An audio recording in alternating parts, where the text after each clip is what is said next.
Hi, my name is Megan. I'm going to be walking you through a hypothesis test comparing two proportions.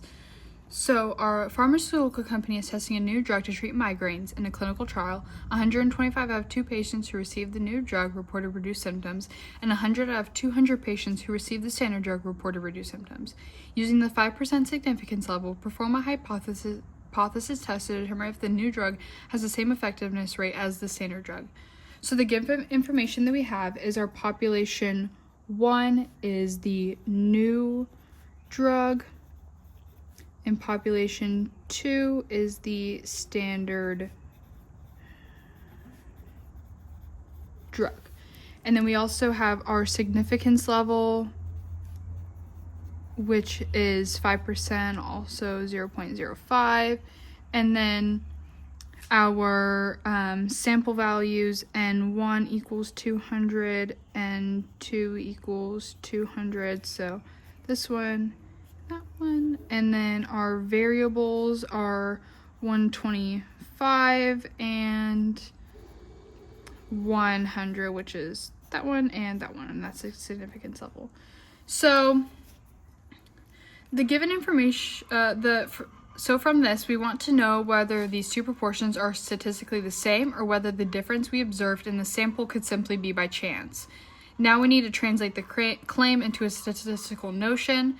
So the company's claim is that the new drug is just as effective as the standard drug, which means the claim is proportion 1 is equal to proportion 2. So proportion 1 equal to proportion 2.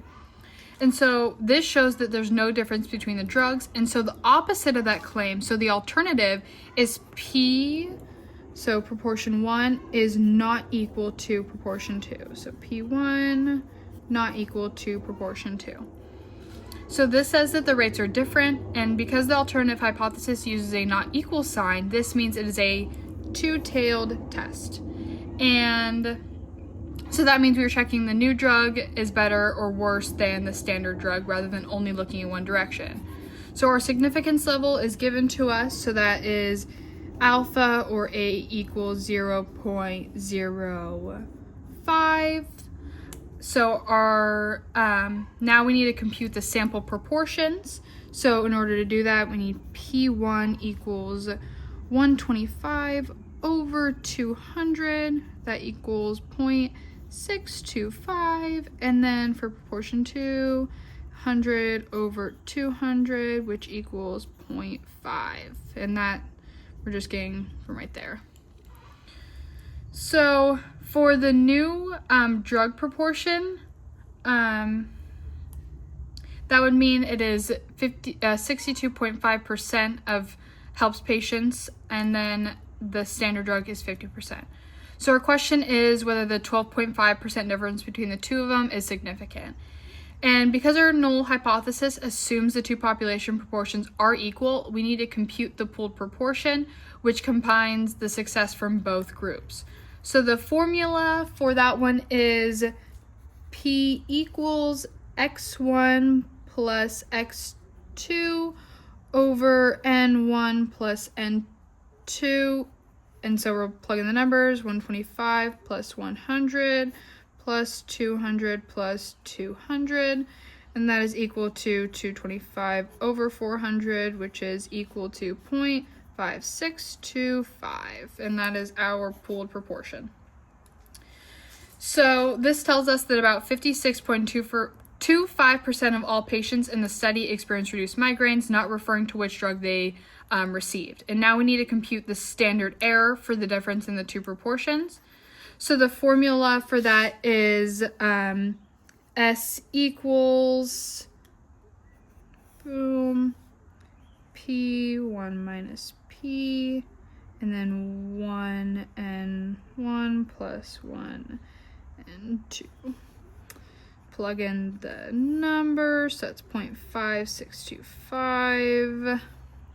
Parentheses 0.4375, and then 1 over 200 plus 1 over 200, which is equal to, or approximately, equal to 0.049678. And this number we got straight from there. Now, we need to compute the z-test statistic. So the z-test statistic formula is z equals P1 minus P2 over our standard error. So that is 0.625 minus 0.5 over 0.049678. And I got these two numbers from right there, and then that one from right there. So this is approximately equal to 2.5198. So that would mean our z is approximately equal to 2.52. So because this is a two-tailed test with a 5% significance level, the critical values are z equals 2.52, which is greater than plus or minus 1.96. And you can find that on like a graph or something like that because it's a 95% significance levels or confidence level. And so I can show you how you would compute that on our Google Sheets formula. So I plugged in all the numbers on our data list tab right into there.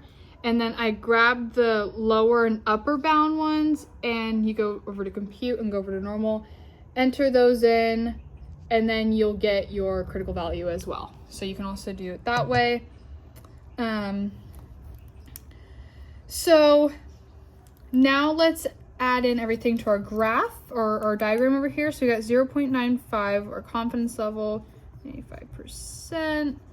And then we'll add in our significance level, which is 5%. So we'll split that in half, which is 0.025 on each side, since it's a two-tailed test. And then we'll add our negative 1.96 over here and our positive 1.96 over here. And since our z statistic is 2.52, we're going to add that to the right region on our diagram. And so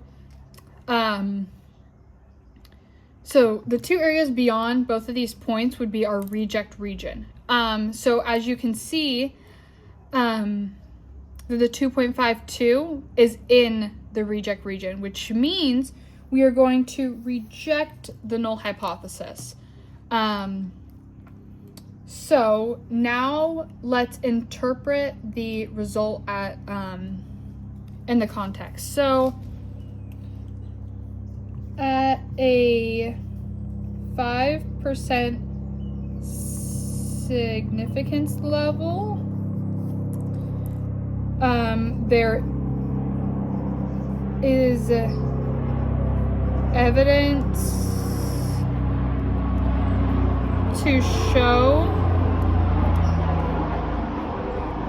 that the new and the standard drug are not the same, so that they are not the same,